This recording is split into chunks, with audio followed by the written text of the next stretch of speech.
Where you going when? Rob Placone and I are doing the Progressive Comedy Tour, June 20th through the 24th. Nashville, Asheville, Huntsville, Louisville, and Atlanta.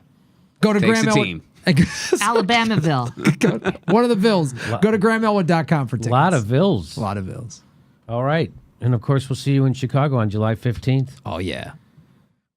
Here is, I don't know if you saw this headline, Democratic leaders embrace PAYGO. So if the Democratic leaders, I didn't know what that was at first, so I had to look it up. And when I say look it up, I mean read that article. But I knew it wasn't good. If the Democratic leadership endorsed it, it's not good. So I'll tell you, here's what pay as you go means that, let's say we needed to spend more money on Medicare because all of a sudden there's more people in Medicare or something. Let's just say, for example, you wouldn't be allowed to have a bill passed that would spend more money on Medicare unless you first cut that money out of the budget somewhere else. That's PAYGO. That means you can't increase what we're spending ever. That's what that means, which is horrible. That's a horrible idea. It's a right-wing talking point. That's a corporatist talking point. That's a neoliberal idea. Because whenever you go into recession, you have to deficit spend. That's how you get it. We print our own money. That's why we were able to bail out the Wall Street. They wouldn't say that about Wall Street, but it's only about when it comes to stuff you want. So this is an idea that's already prompting howls from some liberals in the caucus who want to pursue an ambitious legislative agenda next year, including costly. By the way, we just spent an extra $80 billion a year on the military. Why don't the Democrats go, well, if we can spend $80 billion a year on the military extra like that with no discussion anywhere, no discussion, no town halls, no Anderson Cooper going to roll up his sleeves to talk to people in Virginia, no debates with Ted Cruz and Bernie Sanders, but no, they just did it like that. No conversation, no op-eds, no nothing. $80 billion like that they yanked out of their ass for the military. That could pay for everybody's free college. That could end homelessness in the United States. There are a lot of good things we could do like that. We just don't do it.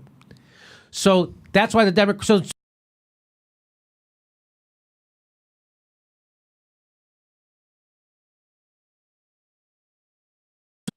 So, including costly big-ticket items such as expanding healthcare access, subsidizing education opportunities, and boosting infrastructure projects.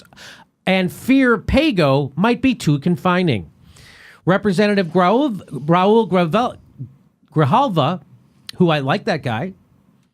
In general, he's one of the more progressive Democrats, so I like him. I think everybody could be more progressive, including him. Representative Raul Grijalva says, who heads the Congressional Progressive Caucus, the CPC, said the Democrats would be foolish to adopt the fiscal restraints, especially in light of the Republicans' newly adopted tax reform law, which is estimated to add almost $2 trillion to the debt over the next decade. Politically, Republicans will surely bash the Democrats if they pursue expensive government programs without offsets. But the GOP under President Trump has lost this fiscal high ground, having busted budgets themselves, particularly with the enactment of their tax reform law. The Congressional Budget Office predicts the annual deficit will top $1 trillion by 2020. So what Nancy Pelosi's saying is that, well, we can never do anything good to help people because we have a deficit. She sounds like a Republican because she is. Grijalva noted that the revenue losses created by the tax law are already squeezing federal programs favored by Democrats. Adopting PAYGO rules on top of that, he argued, would only pinch them further. It would be, I think, irresponsible to try to tie up Congress's ability to respond to economic downturns or, in the current discussion, to slash programs, he said. We're going down a path that I think helped cause the Great Recession. If Democratic leaders are looking to adopt budget rules, he said, how about requiring full audits of programs, including the Department of Defense, who Truthdig reports can't account for $21 trillion. The PAYGO thing is an absurd idea. Now, given the times and given what's already been done to curry favor with corporate America, Grijalva said. He's saying it's an absurd idea. Nancy Pelosi's embracing an absurd idea. Why? Because she's the enemy of progressives and the country. Who is she the friend of? Corporate America, Wall Street, the military-industrial complex, and fossil fuel industries. All the people we're supposed to be fighting against. This is the party Bernie's telling people to join. And I'll just tell you, here's what Kamala Harris as a cop said. Of course, they're also signaling that they don't give a shit what any of us want or need. And we can just die slow or fast in the system they set up to benefit themselves.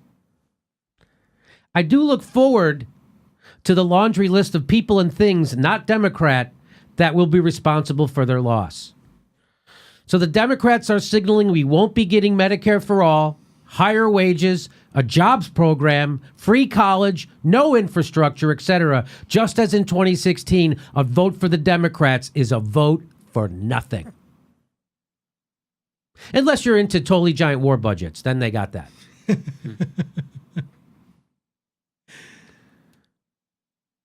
So we need a third party in this country. We need a fourth party in this country.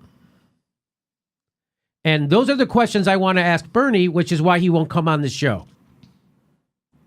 So they're ducking our show officially. They won't come on. Every time I talk to Bernie's why am I blanking? Press contact. Press agent sounds weird. Press secretary. Josh says, I have to look at the schedule. So it's insulting to even talk to them right now. He goes, I have to look at the schedule. He's doing every neoliberal show in the world. But progressives have real questions. I'll submit the questions ahead of time for Bernie if he wants.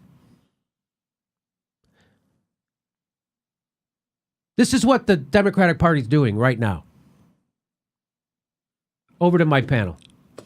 If they fought for progressive issues hard, they would never lose. They don't even fight a little, Graham. They champion neoliberalism. Yes. They're not championing. They're not even fighting. They're fighting against progressives. Yeah. They're fighting against progressives. They smear them when they get too close.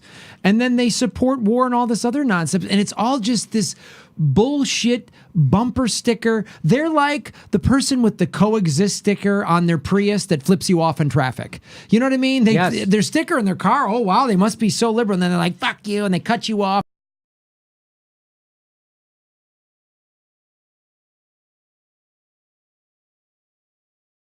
How are they different? How are they different than the Republicans? Like, what? They're two shit sandwiches. One has bacon and cheese and is wrapped in an American flag, and the Democrat shit sandwich is a gluten-free organic bun wrapped in a rainbow flag, and both the flags are made in China. You know, Graham, first I want to say I'm sorry about honking at you and taking your spot. Yikes. Oh, you are such a Samantha B word. Thank you. Thank you very much. But you know, no matter what, pay as you go. Like, everybody's going to go, that sounds like a good idea, pay as you go. They're always going to have money for war. Always. Yeah.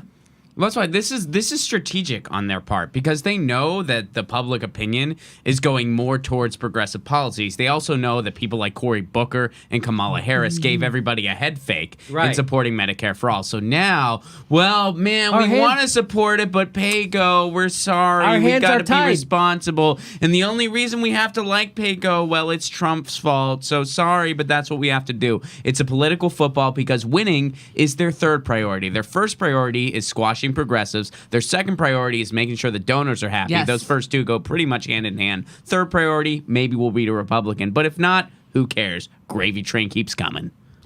So that would be that's everyone's question to Bernie Sanders. That's the question I want to ask him. Everyone wants an answer, and they won't come on this show to answer that question. And nowhere where he goes will they ask that question. This is what the Democratic Party's doing. How have you changed that? Why do you want progressives to come into a party that actively, the Democrats in California have a supermajority in the legislature. They just lost it in the election this week. So they no longer have a supermajority. So now they can all say they're for single-payer health care because they'll never get it through. But when they had a supermajority, they didn't get it through then either. The fifth largest economy in the world, California. So that's the question people want to know is like, do you really think you can affect the Democratic Party more from the inside? Or if you had a third party that was polling at 10% or 15%, if Bernie Sanders is the most popular politician in the country, now you've got real power. Because what the Democrats did last time to progressives was they cheated you in the primary, then they flipped you off, stuck a thumb in our eye, and then they went to the right and picked Tim Kaine. So now progressives have no representation. They could have picked Bernie as vice president, and then they would have won. We wouldn't have Trump. So now if Bernie was a third party and he had 10 or 15% polling numbers, A, he gets in the debates, and B, now the Democrats can't ignore us because they can't win without us. Before they're like, where else you got to go? Well, now we got somewhere to go if we have a third party or a fourth party that's viable. And now they know they can't win without that 15% or whatever it is.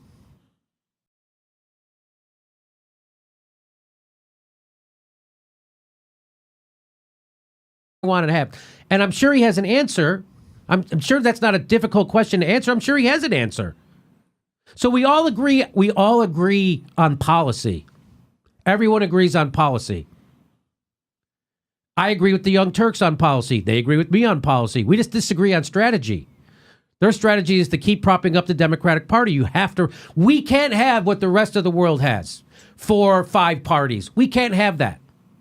For some reason, just like they say you can't have Medicare for all and free college like the rest of the world, they're telling you can't have 3 or 4 parties like the rest of the world. You only get 2, and they're both controlled by the same people. So that's the question. That's not a secret. What I want to ask Bernie Sanders, that's not a secret. And they won't come on the show. And they're doing it in one of the most insulting ways possible, is telling us the same excuse every time. I have to look at his schedule. Like hey, I'm not a politician. I'm not a fucking journalist. I'm a nightclub jagoff comedian who's doing this because no one else will fucking do it.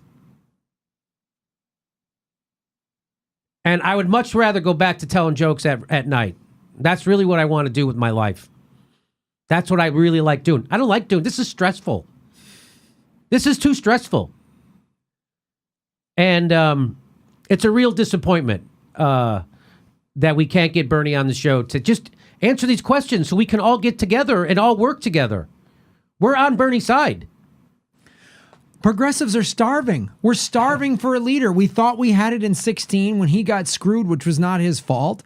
We all went, all right, tell us where to go. Let's do this. Let's do something. Let's do that. We're ready to go. There's more of us than we realized. Yes. Let's go. There's more of us. We got the numbers, to quote Jim Morrison. And then we have Nancy Pelosi that tells us time and time again the Democrats just want more of the same. That they don't want change. People don't want us to change. We lost 1,000 seats. You're going to get more of the same. Even worse. The Democratic Party is in a moment of questioning about its identity. You were reelected to lead the Democrats in the House. What do you tell Democrats who want a new direction and then go to you? What are you going to do differently? Well, I don't think that people want a new direction. We lost to Trump. No, we're good. Everything's good. We're doing okay. If you consider losing to Trump, doing okay, I bet you don't have to change anything and you can keep doing okay. People, but tens of millions of people rallied around the country during the primaries. We want something new. That was part of Trump ran on a populist platform too. Trump was out lefting Hillary Clinton on trade, economic issues, health care. Go ahead. He was anti-interventionist. Anti-intervention. He blew up the Republican Party. He sat there in front of George Bush and said, your dad caused 9/11. Yes. Your dad had happened on your dad's watch. Yeah, that you guys let us down. And then you started an illegal war. You guys did that on purpose. He did that in the Republican Party, and he was out lefting the Democrats. That's why Trump won. They'll go, no, it's racism. Okay, I know. There's never been the Southern strategy in the Republican Party, except since Nixon. It's been a racist fucking thing happening. Don't pretend like this started overnight. Again, they will, though. It's everything's wrong except the Democratic Party. Everything's wrong. It's women. There's something wrong with women. There's something wrong with progressives. There's something wrong. There's too many race. There's everything. But it's got nothing to do with the Democratic Party. Oh, we don't need to change. We're good. No, we don't need to change. I really think, just doing more of the same. A little bit of crack cocaine is fine. I don't think I have a drug problem. We have a better deal. So the country needs answers, and we look to Bernie Sanders as the progressive leader to give us some answers. So I wish you would. Our next live Jimmy Dore show is July 1st in Portland, Oregon, and July 15th in Chicago, Illinois.